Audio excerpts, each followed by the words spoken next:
Hello বন্ধুরা, মৌসুমীদি রান্না করা ডেইলি ব্লগে আপনাদের সবাইকে স্বাগত জানাই। আমি আজকে মোচার ঘন্ট রান্না করব। আপনারা ব্লগটা দেখতে থাকুন। এই যে মোচা হলুদ দিয়ে আমি সেদ্ধ চাপিয়েছি,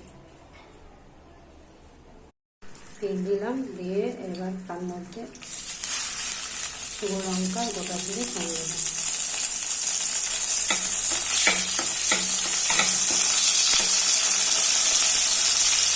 কোনটা ভালো করে ভেজে নিচ্ছি। এর মধ্যে নুন, হলুদ, লঙ্কা গুঁড়ো আর নারকেল বাটা, জিরে বাটা, আদা, রসুন, পেঁয়াজ সব দেওয়া আছে। এবার এটাকে দিয়ে নাড়াচাড়া করতে আর একটু মিষ্টি দিয়েছি। এটা কষানো হয়ে গেলে এই যে মোচা সিদ্ধ করা আছে, মোচা দিচ্ছি।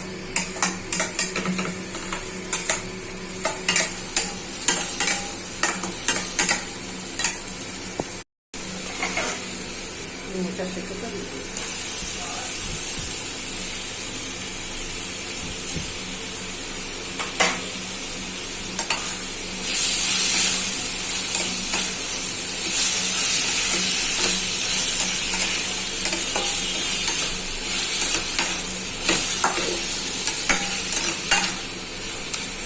নামানোর সময় একটু ঘি দিয়ে আর একটু গরম মশলা দিয়ে নামিয়ে।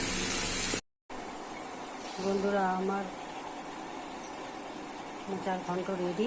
আপনারা করে খেয়ে দেখবেন কেমন লাগে, আর আমাকে লাইক সাবস্ক্রাইব করবেন। আপনারা সুস্থ থাকবেন, আপনারা থাকবেন।